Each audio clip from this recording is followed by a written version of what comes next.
Celtics brought to you by Ice Picks and the Game Time app.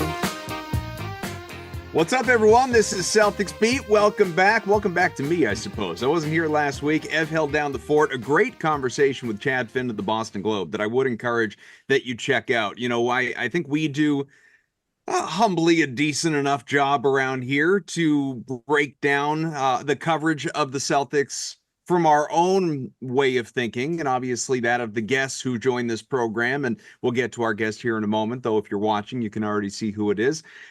But I think taking an interesting turn to basically talk about the coverage of the media with the media, in doing so with Chad Finn of the Globe, as Ev did last week. It was a fun and interesting episode surrounding, obviously, the national coverage of Jason Tatum, not just what we do here locally in Boston, and sort of handicapping people in a way of speaking. So do check it out, subscribe, rate, review, all of that good stuff with the podcast, and hopefully you won't be disappointed. I don't think if people are disappointed, because I listened to the show via the CLNS Media Network page on YouTube, so I was watching and listening at the same time versus just listening to the audio. And usually I'll go straight to the comments and just to see if there's vitriol, if it's a cesspool, and really I didn't see anything. Nope, nobody dumping on you, nobody dumping on Chad, just enjoying the conversation. Maybe it's because I wasn't there, I don't know. Either way, we'll take it.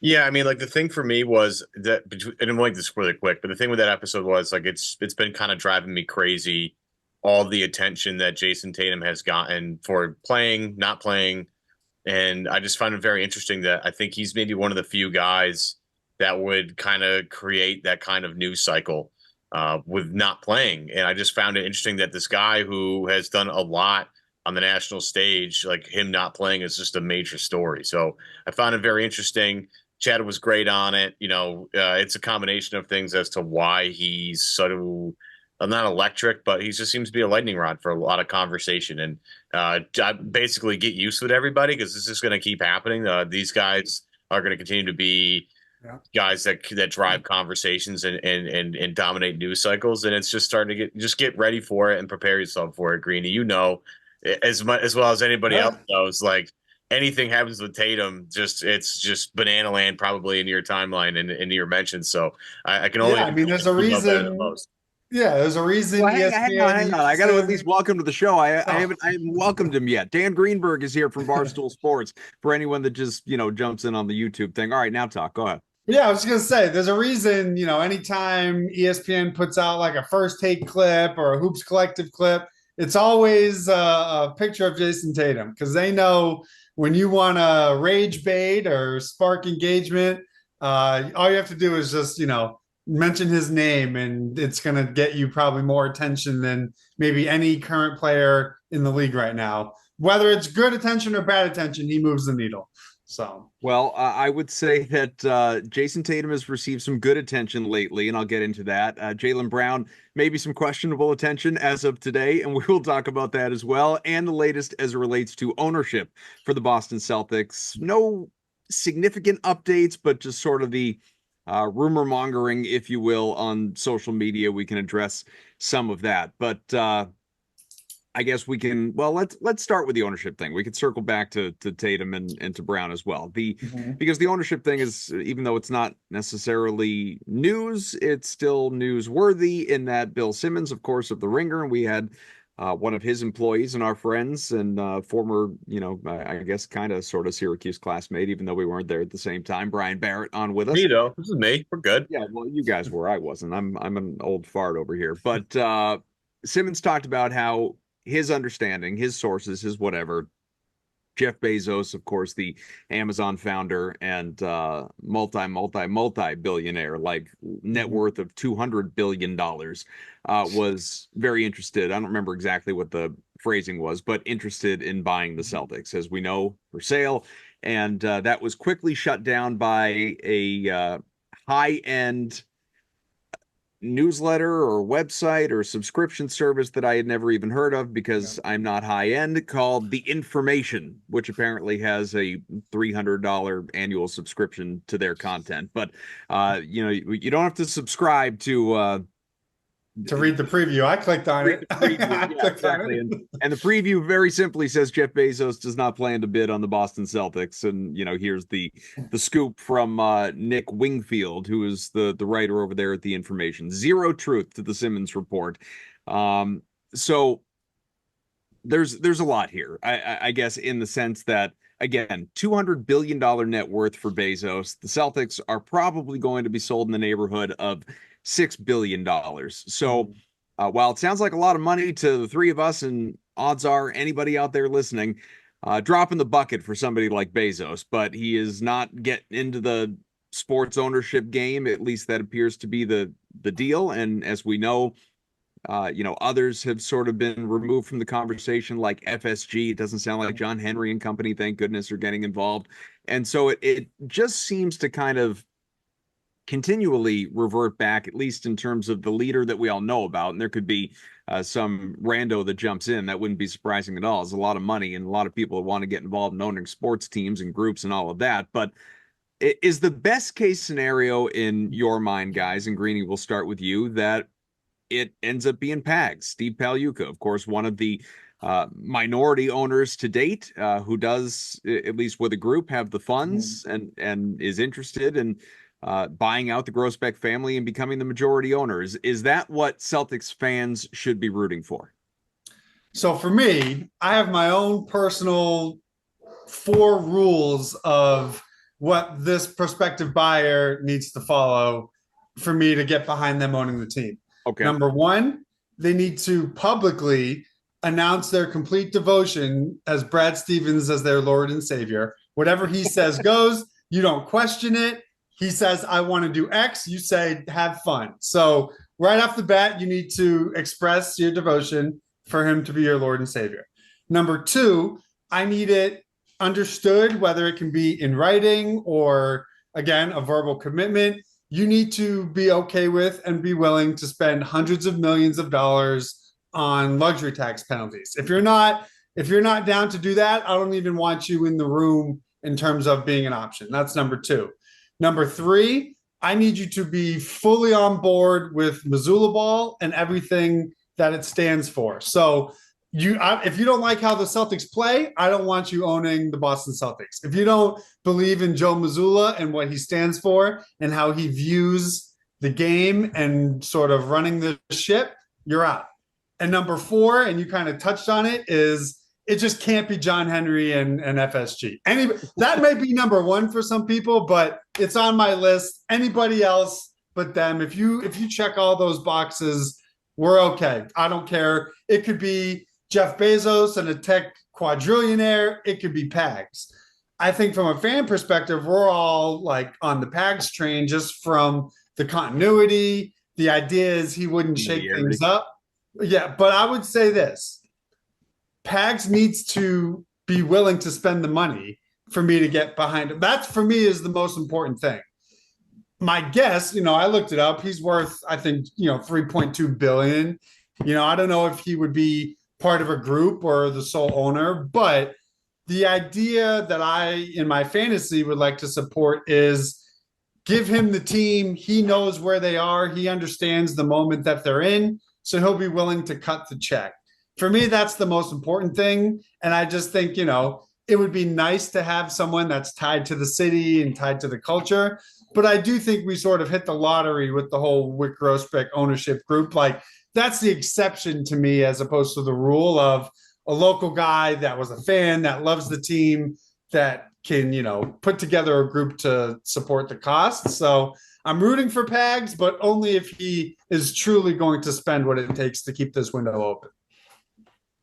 I mean, I'll fight a couple of those. I think, I think Brad has a great head and the shoulders, and I want to just touch on they should stay out of the way, right? Like, whoever comes in as the owner, stay out of the way. Let the guys that are actually that you hire to do these things, let them do their jobs. Nobody likes the meddling owner. Not looking for a Jerry Jones, for instance. No. And even like James Dolan is like kind of vacillated in between being the guy that meddles, the guy that doesn't.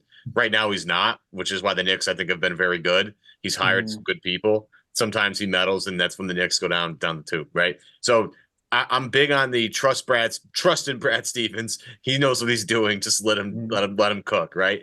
The Missoula thing I find interesting is like I think Joe is a fantastic coach. I mean, look, I've been very pro Joe Missoula on this podcast for a very long time. I do believe in messages being stale at certain points. Like I think, I would not be afraid to move on from Missoula at a certain point. I just won a championship. Ev's already 10 years down the road. If it's just not cutting it, it's just not cutting it anymore. Again, sometimes messages get stale. Sometimes it takes 2 years. Sometimes it takes 5. Sometimes it takes 10. When you're Belichick, it takes 20. Right. So I'm okay with moving on pending how things go. But I don't think Greeny's giving him a lifetime contract right now. He's just saying believe in I think Greeny's very he signed that lifetime deal, and as long as he wants the job, that's signed in blood. Okay, you don't believe that. If, like Ev says, if 5 years from now, for whatever a couple guys have been traded away because the owner isn't willing to pay all those luxury taxes and the team sucks, and people point at the coach first, you're not just going to say bring in the right pieces. You're going to point at the coach too. Let me tell you, I'll point him into an office next to Brad Stevens upstairs. That brain needs to be part of this organization until he decides one day that he doesn't want to do it. I've felt that way since his first preseason game in his first year, and I believe it even more so now after he has obviously accomplished what we've all been waiting for nearly 2 decades. So I'm still riding high. You're not chopping me down after this. Oh no, I don't want to. I mean, I'm like you sickos, and we were all like, what would have Missoula had done with this Team USA team instead of Steve Kerr? They would have blown everybody out by 45 points. I'm not even touching that. But close. Don't even. We're all big Missoula guys in here. Let's just get that out of the way. Yeah, the idea of spending though is huge, right? Like when you purchase the Boston Celtics, there has to be like at least an idea of, hey, like this team is expensive to run. And like Adam, you were the captain of this ship for so long.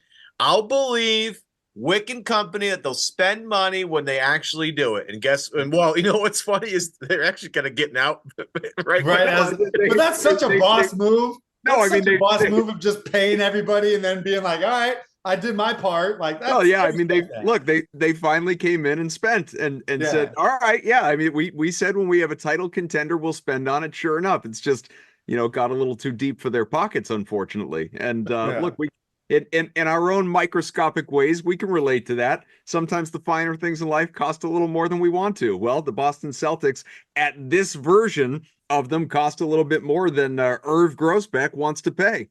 Quick break from today's show to tell you today's show is powered by Prize Picks. Prize Picks is America's #1 daily fantasy sports app with over 5 million active members. And it's the easiest and most exciting way to play daily fantasy sports. Unlike other apps on Prize Picks, it's just you against the numbers. You pick more or less on 2 to 6 player stat projections and just watch the winnings roll in. You get on the daily action with your friends and become part of the ginormous Prize Picks community today. And with football season coming, folks, we have so many opportunities to play every single week. And Prize Picks is a bonus for Caleb Williams in week 1. He has to throw 1 passing yard.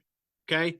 Every week in September, 1 passing yard gets you 1 win. It's a free win from Prize Picks. Every single football weekend in September, he has to throw for 1 yard. You think Caleb Williams can throw for 1 yard every single weekend? I think so. That's a good play. Easy play. Easy money. You think Tyreek Hill's going to get over at 90.5 yards in week 1? Or Aaron Jones is going to run for more than 66.5 yards in week 1? Well, cook up your hot takes with your friends and win real money this football season when you and your crew run your game on Prize Picks. It's super easy, right? Again, if you want to bank money, that Caleb Williams one is super easy. Every single week, I mean, I know the Patriots offensive line is bad, but I would take a look at what Ramondre Stevenson's rushing yards are because they're probably going to be pretty low. Take a look at that. All right, just an idea for you guys out there, okay? It's going to be super fun, super easy, and you can join today by going to the Prize Picks app. You can download it, use the code CLNS for a first deposit match up to $100. That's code CLNS for a first deposit match up to $100. I made my first $10 deposit. I received an instant $10 bonus, right? It's super easy.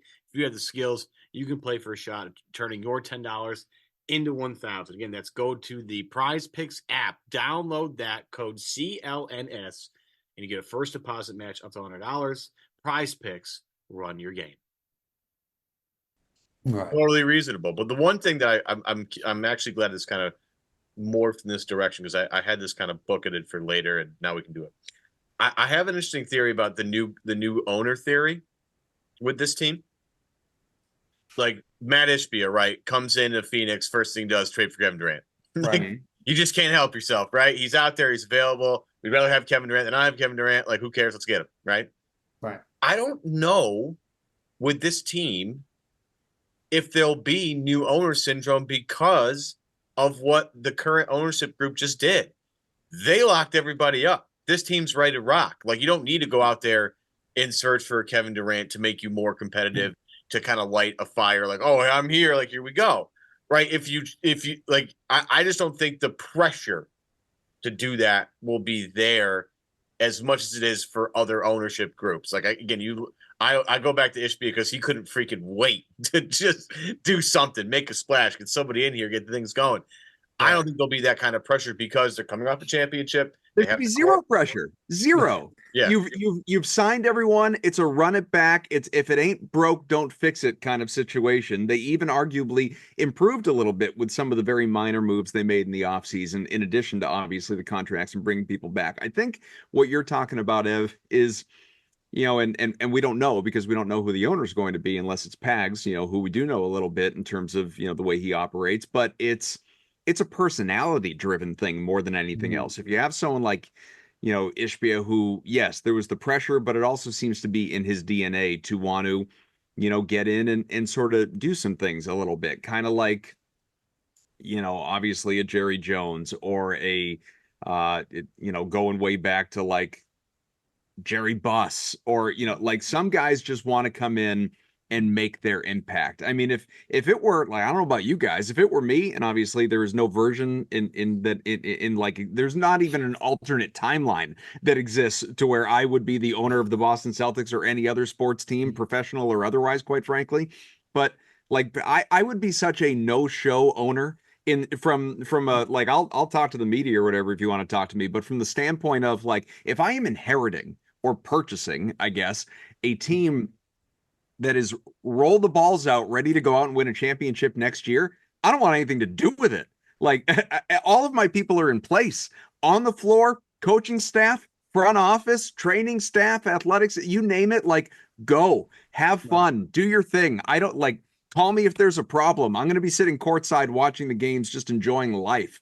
That's how I want the new owner to come in. And I don't know, you know, if it's in the personality makeup of these billionaires or you know, multi-millionaires to even operate that way, because most of them don't function that way. Most of them have made their fortune, unless they inherited their fortune. Most of them have made their fortune by being aggressive and hands-on and getting involved and, you know, trying to turn negatives into positives or whatever. But to your point, Ev, like, there are no negatives. Not right now. There will be. There will be. Like, we're not delusional to the fact that, you know, the Celtics, yeah, like, they could lose this coming year, and they may sit there and say, okay, with all these luxury tax penalties on the way, do we need to make a move to improve our team? That depends. Do you go down in round one? Do you go down in the championship round? Do you lose in 7 games in the NBA Finals? I just think it's such a personality thing, what you're talking about, because nobody in their right mind anyway could possibly purchase this team and say, what can I do to change things up around here a little bit? It just doesn't make sense. Right. It's like you buy a new build mansion, fully furnished. All you have to do is bring your toothbrush. You buy it, and then you're like, oh, let me gut this entire house. It like doesn't make a whole lot of sense. But I will ask you this.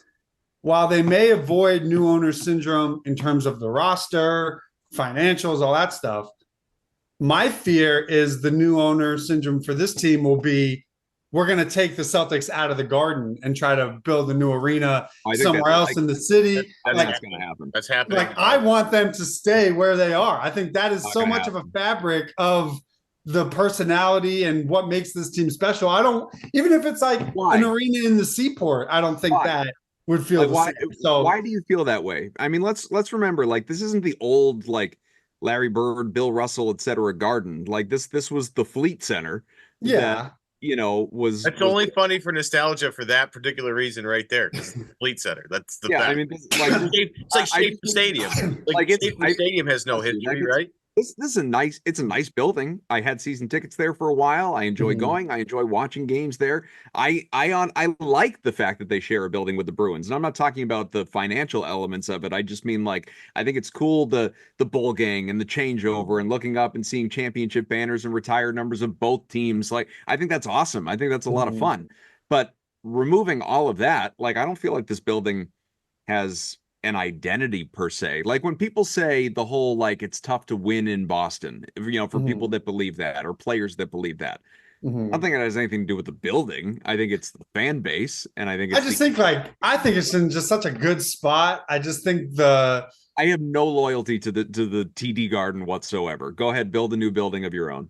I don't know. I don't want to call anything. I don't. Would they be able to keep the name Garden? Like I don't want to call it the Amazon Dome or like I don't know. I'm nostalgic like that. So for me, I kind of just would fear that they would uproot it and it would just ruin the experience. But like you said, I don't think we have to worry about drastically changing the roster. I don't, who. It's not like they have a bunch of money to spend to give out bad contracts. So it's like I think that's sort of maybe what Brad and Wick were ahead of the game with, of like, hey, let's prevent that new owner from making bad decisions in terms of, pulling off these crazy trades, because we're going to handcuff ourselves with these second apron rules where we won't even be able to do those things. So that's my hope. But I think if it goes to someone like Pags, you won't have to worry about any of that stuff.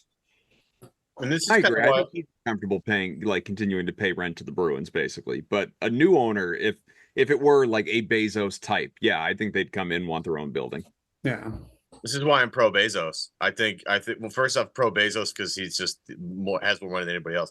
Before I even get to this, do people not think that Simmons just isn't like well sourced on this? Because I know like the whatever this newsletter is, like I've never heard of it, never heard of the guy. Like all of a sudden, this guy says Bezos is out, and I'm like, wait a minute, I I have no idea where this is coming from. Meanwhile, Simmons, I don't think Simmons would throw this out there on his podcast if he didn't have it well sourced. He's always had he's been ahead, like he was ahead of the game on the Clippers sale. Like for whatever reason, when it comes to this aspect of the league and what people are doing, he always seems to have an idea and an inside track. So I tend to believe more the Simmons side than the Bezos side, because like, how do we know this isn't just what every billionaire does when they're in the process of getting in a bidding war? You deny it first, and then you're actually behind the scenes, figuring out a way to make it happen. So I think no matter, like, same thing with John. I think Fenway Sports Group is, kicking the rocks on it. I just think it's protocol for all these interested parties to deny first, just for whatever, I don't know if it gives you a competitive advantage or what. But I didn't believe, you knew the denial was coming as soon as Simmons broke out, the leak. Right. I don't know. I mean, whenever, like, and these are not the same, this is apples to oranges, but whenever, like, groups led by, and when I say led by, I don't mean financially, I mean the face. Like the KG group and Yeah, the KG group or the A-Rod group or the Magic Johnson group, or like, when these guys and obviously the money behind them are interested in buying, like, they will scream it from the rooftops. They couldn't tell you fast enough. Like there's no like bidding strategy when it comes to playing coy and denial and any of, like, but again, maybe that's levels of money that we're talking about, and Right. and you go up the ladder and the approach changes. I have no idea. I can't relate to it, obviously. I don't even know anybody who I could talk to about that type of thing. But I don't know. I mean, I'm not saying like Simmons made it up or anything like that. I just think bottom line is, we're going to know soon enough. Either we're going to find out that Bezos is interested and puts in a bid, and therefore Simmons was right, or you're never going to hear Jeff Bezos associated with the Celtics ever again, and Simmons was wrong. It's that simple. So, like, time will bear that out. I mean, with camp opening in a month, do we think we're even going to know who at least is in the bidding? I don't think this team is going to be sold by the end of 2024. Okay. Well, I don't even mean sold. Even just like, hey, these are the people who are in, like you mentioned, like we heard about the KG group. We heard about Steve Ballmer. Like, do you think we'll even know who aside from Pags? Because he was quick to announce that he was going to pursue it. But I mean, the last thing I want is this to be a distraction coming into camp when we're all trying to focus on repeating as champions. But Like, what would be distracting? Like I don't know, just like asking them, like, do you care about the ownership? Are you nervous about things changing? I don't know. I mean, anything the media will use to try to create, something is you can't rule it out. But I just can't think of a single thing Tatum, Brown, whoever, Missoula, Brad, like that any of them could be asked in relation to the team being for sale and a potential ownership group that would be an awkward answer that could be used against them. yeah, Tatum kind of dodged it, right? They asked him like as soon as the sale was announced, he was like, "Yeah, it was kind of weird, but whatever." Like that's above my pay grade. So maybe they just and it is like it's just so far above all of their heads that it's like it, media asking any of them about it just feels. I mean, you got to do it because you have a job to do, but in terms of any sort of answer that you would get, it feels so irrelevant. Like those aren't even articles that I'm looking forward to reading. You're not going to get anything out of them. I think, do you have to worry about like, I think the angle could be like, oh, do you have to worry about Tatum and Brown asking out if they don't like who the new owner is, blah, blah, blah. I mean, the usual routine. I don't know. Is Phil over at Nike going to buy the team? Then sure. Yeah. Maybe. Otherwise, I'm not so sure. All right. Well, this is why I'm pro Bezos, though. Like, I'm very pro Bezos owning the team because of the fact that he could finance a new stadium, and it would probably be the coolest stadium that you've ever seen. And I just don't. I get the nostalgia thing from Greeny. Like, I get that. I totally get that. I think the nostalgia went out the window when they tore the old garden down and they built the Fleet Center. And I think if we're comfortable desecrating that, right, we got to be comfortable taking this down too. And I think when time heals all wounds, except if they were to tear down Fenway Park.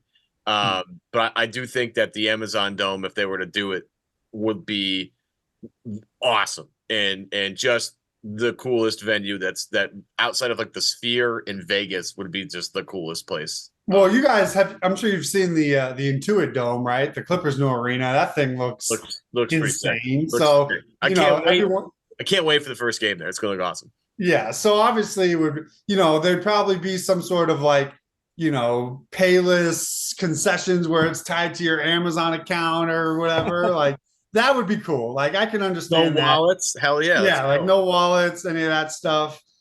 Maybe we would have 4 times the league average of toilets to beat the Clippers 3 times the league average of toilets. I don't know. But there's always a line, man. They need some more toilets at the Garden. Dude, Amazon robots. Because I was molded by the Fleet Center, like I'm a 90s kid. I was too young for the old original Boston Garden. So for me, I'm just like, that's where it all started for me. So I don't know. There's some history there in that they've won a couple championships, but it's literally a couple. Like that. Right. I mean, it's not. I mean, we're talking about a building that's. I mean, is it even? It's not even 40 years old. Like it's barely 30 years old, I think. So this. Yeah, I can't be nostalgic about that. You want to talk about the old Garden because I am old enough to remember, or obviously we can all relate to Fenway Park. Sure, I'll get more nostalgic over the old Foxborough Stadium than I will the TD Garden, and I think they're doing just fine with Gillette. Although it's only a matter of time until they spruce that place up a little bit too. So, God, and that's barely 20 years old. All right, I mean there are only so many places we can go with the ownership thing. Although, I guess I'll cap the Bezos thing with this because Ev, you keep saying how excited you would be about Bezos, and for all the different arena reasons that you just outlined, I get it. But do any of us, and I ask this like I don't have any knowledge or even opinion of Jeff Bezos in any like as a guy. Like do we feel like obviously he has the deepest of pockets, so money's no issue if he wants to spend it on the team, but in terms of him and his personality and how he would be as an owner, do we have any feelings about Jeff Bezos, the dude? I don't think I've ever even heard him talk, to be honest. Like, I have no idea. Like, I don't know, but I feel like you can just have him follow the Wick blueprint, right? Like, Brad in the basketball office, they'll figure it all out. When it works, then you just step in front of the mic and talk about how it was all your idea. And that's all I need from him. Like how many times have we heard, oh, it was, my idea to put the group together, my idea to do the KG trade, my idea to trade Marcus Smart. Okay, like fine. It's like if that's what you need to take your credit, boom, then just stay out of the way, like you said. So my thought is because like, I don't know, is he even a sports fan, Jeff Bezos? Like, I don't even know how he, when have you ever seen him in the crowd at any sort of sporting event? I don't know. So as long as he's just cool with like staying behind the scenes, and then when it comes time to speaking, he can take all the credit for it, and we'll just kind of go from there. And we're powered by Game Time. Football season, it's here. Don't let people tell you football season's coming, because listen, the college football season, that is, literally days away. And the NFL season, that is beginning September 5th. It is right around the corner. The time to start planning is coming up. The season with our friends over at Game Time, a great opportunity to get out to games, obviously. Game Time is a new feature. It is called Game Time Picks. Makes getting tickets to see your favorite teams, like the Patriots, for instance, play live so easy. So incredibly easy, Ev. Game Time Picks filters out the fluff, okay? Shows you incredible deals on great seats. You don't have to waste time searching through thousands of tickets. There's so many other places that you get bogged down. Game Time, it just makes things so easy. Yeah, my favorite part, I was scrolling through it the other day, and I was like, this is what's really great is sometimes you have a significant other at home, Adam. Some of us do as well. And sometimes you look at your significant other and say, what do you want to do today? Because I don't know. What do you want to do today? Well, guess what? Game Time has something for you. You can be a little spontaneous. Get a little inspiration from Game Time. Let them help you with their This Weekend tab. Scroll through and find some events that are, around your area. They'll give you the price of everything. You can grab your tickets, have them right on your phone out of the house. It only takes a few minutes for you to do so, and curation makes it easier to save more on sports, concerts, comedy, theater. All of it is shown up front. No surprise fees at checkouts, which is my least favorite thing about buying tickets anywhere. And you get a panoramic view from your seat in the app before you buy, Kaufman. It's just way easier. Take the guesswork out of buying tickets. Use Game Time. Download the Game Time app, create an account, use the code CLNS. Again, that is code CLNS for $20 off your first purchase. Terms apply. Again, create an account, redeem the code. It is CLNS, $20 off. Download the Game Time app today. What time is it? Game time. Let's get back to the show.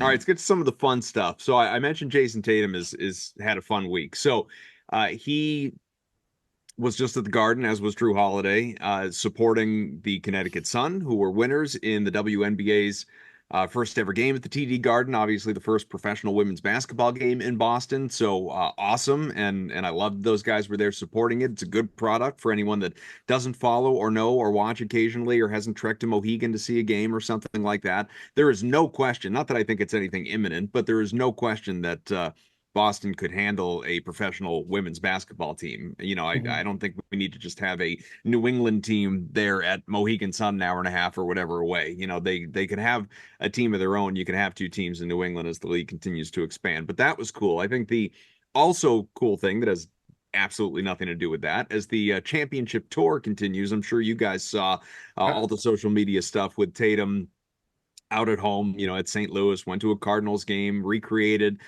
the infamous bus photo shoot, it was a photo shoot, but the photo from when he was a kid with Matt Tkachuk, who of course was a champion as well with the Florida Panthers this year. They even brought back the dude who was sitting behind them in the seat for the pictures, which I don't know if that I'm sure that I don't is he still friends with them? Is like what's he doing in life? Did they like dig him up out of wherever and say, hey, can you come do this? Like I don't know if he's still in the circle or if that was just a fun little thing that whoever was taking the photos decided to do. I think it was great. I love that he was there. I don't know where he is in life. What hopefully he's very successful. Obviously he's not a professional athlete like the other two. I feel like if I was the guy sitting, like the kid back then sitting in that seat and I was in the picture, and then I haven't talked to either of these guys in whatever the 20 math, years, yeah. 15 years. And then someone calls me and it's like, hey, we're doing these pictures. Could you come just sit here and smile? I feel like I'd be semi-insulted by that. I'm not sure I'd be really enthusiastic about it. But like I said, maybe the three of them are still friendly. I have no idea.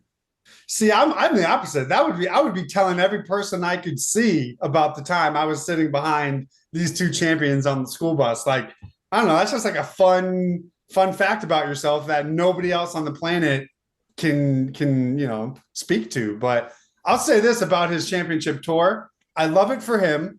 I love it for us that we get to enjoy it and see it.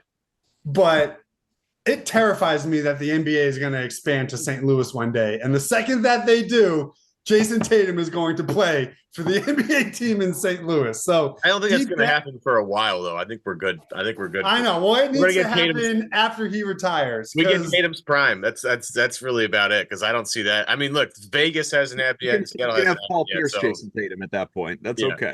I think. Yeah, I just I fear. I mean, that is the only team that I think could pull, now that he's won a championship in Boston and he doesn't have to be like, oh, I need to go somewhere else to win. I think a team in St. Louis is the only thing that could get him to have a little bit of a wandering eye in terms of where he wants to play.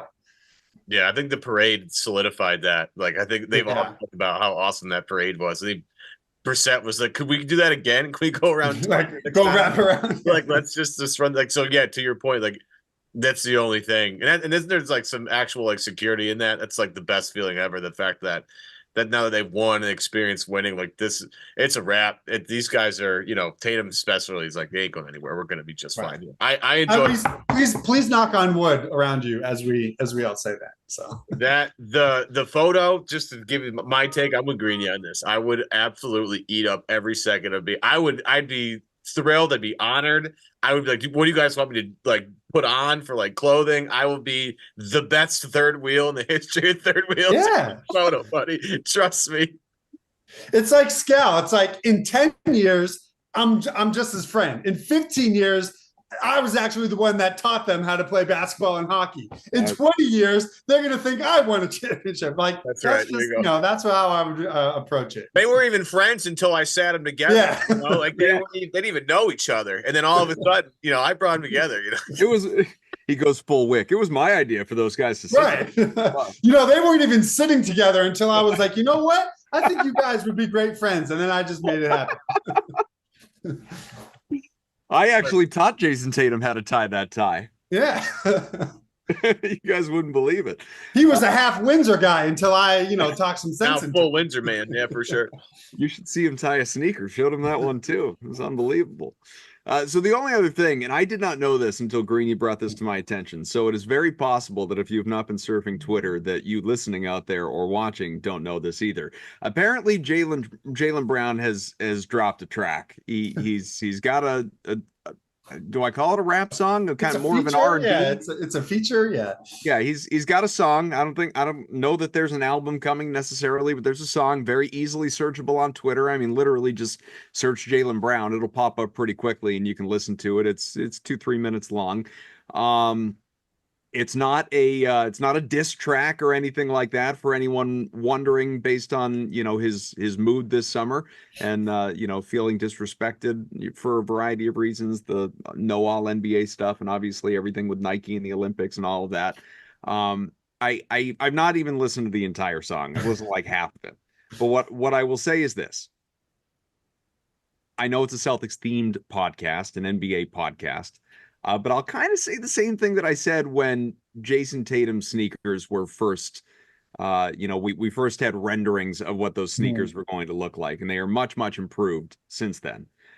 I don't know for anyone that remembers the very first images that leaked to the web of what the Tatum sneakers were going to look like. Mm-hmm. They were awful. They were absolutely terrible. And you did not have to be a Celtics fan, a Jayson Tatum fan, and simply say, like, these are great because they're Tatum. Like, no, you could look at them objectively. They were gross. And by the way, like, there are some nice Tatum, colorways out there now. Like, my kids have some Tatums. They're nice. There's some really nice, like, I would wear some Tatums right now as some of them that exist. When they came out, but ugly. I say all of that because Jaylen's song sucks. It's really bad. I love Jaylen Brown. The song is terrible. Not everyone is cut out to be a rapper. I sure as hell can't be a rapper. They're like, I can't sing. I can't, because he does try and sing a little bit on this. There's he rhymes, but the rapping is not good. It's not a good song. In the same way that I can like hate every fiber of my being, Kyrie Irving, for a lot of the Boston existence and quite frankly some of the other things.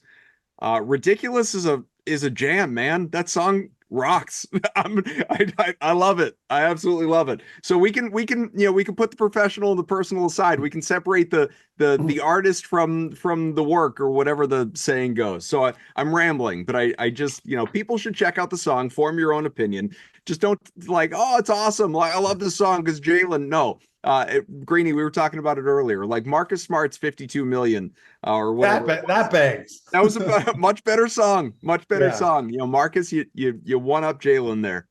I'll just say this, regardless of what you think about it, when you win a title, you get to do whatever you want. And I just think that's if that's put out a documentary, put out a feature on a rap song, put out a full album.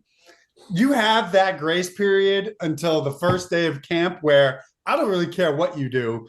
Given what he did for me in my life for 2 months in the playoffs, if it's awful, okay, that's great, but he gets a pass because you're still under that protection of, bringing home a Larry. So he gets a pass for me, even though, I'm not putting it on, my iTunes. I'm not going to be listening to it in my car, but at the same time, he still gets a pass for me because, we're still riding high. I'll just say this about Jaylen. I saw this NBC Sports Boston had it, and I saw, unfortunately, via Clutch Points. But there's a quote from Jaylen. He's sitting down in a chair. He goes, quote, "Last year is over, to be honest. We celebrated. We had a good time. Now we got the target on our back. Everybody's trying to come after us." And I'm like, come on. I mean, I am Jaylen locked in on August 21st. Yeah, man. I'm so ready for this season already. Like Jalen's already locked in. The pool. Great. In the pool, lifting weights underwater. Dude, I mean, he used to make those video series back in the day, like Home Pressure It Makes Diamonds and all that stuff. Like I used to love the Jaylen summer content wheel. Was always really great. His whoever does his stuff, or was doing his stuff at that time was really great, and it got me through some dark times. That's for sure. Just watching. I mean, not to give you guys both a raging Porzingis in your pants, but you remember the last time we got these underwater workouts, Jaylen had the best season of his career. That was his Supermax All-NBA year. So if those are now back into the mix, I can't even imagine the ceiling we're about to reach with him this year. So I'm sure, and like KG retweeted it, and he I don't remember what the comment was, but obviously fully supporting the just the wild man that Jaylen Brown is. I'm not sure. I don't know if you guys can help me with this. No one's going to confuse me with a gym goer looking at me if you're watching the video. So I'm not the guy to have the knowledge here. I'm sure other guys do this, and we just don't see the pictures. Can't imagine Jaylen Brown is the only person that's doing these underwater workouts. But what does this do for you? Like, I'm sure there's value in it. I'm not like dismissing it. But like, what is he doing? What is this helping him with? Maybe resistance and balance training. Yeah, I was gonna say because of the buoyancy, maybe like you don't realize how tired your body's getting until you're out of the water. Stamina, lung capacity, so maybe his breathing will be better and he won't get tired and fatigued during a game. I mean, I don't know. I'm just guessing. Not a gym or workout guy. I mean, I'm not going to the bottom of my pool and lifting weights, but I would just imagine it has something to do with like breath control, stamina, your body, your muscles, how they react underwater. Maybe you can lift more. Couldn't even tell you, but whatever it does, it clearly works. So I would hope he keeps doing it. Feels like such a LeBron, Russell Wilson, like cryo chamber kind of thing to do. But, well, he did bring his own cryo chamber to the bubble, if you remember. He had his own hyperbaric chamber. Actually. Yeah, so it's whatever he's doing, it's working. So please keep it up. Yes, no, without a doubt. I mean, there's not a man lacking in motivation. There's no doubt about that. And you love to see it, especially after he got that fat contract going out and right on the heels of it. The multiple MVPs there in the playoffs. So good on Jaylen, other than that terrible summer. That just He just looks like he's in great shape, though. Right? I mean, he's cut. I mean, holy shredded. I'm telling you, him and Tatum are both having like historic all-time summers. If you just like in life, it's truly unbelievable. All right. Well, like I said before, check out the podcast. If you missed any of this one or even previous shows like last week's with Chad, do check it out. Celtics Beat, search it wherever you get your podcasts. Rate, review, subscribe, all that good stuff. We'll be back at you next week. It's at that point in time. I mean, looking at the calendar, I don't know if it'll we'll be on the cusp of September anyway. I don't know if we'll quite be there, but it's going to be coming. Training camp and regular season, preseason, all that stuff is right around the corner here. So, Greeny, always a pleasure, man. I'm sure we will talk to you again before the season tips off, but always a treat having you. Absolutely. Can't wait. All right. For Dan Greenberg, again, Barstool Sports, for Evan Valenti, I'm Adam Kaufman. We'll talk to you soon.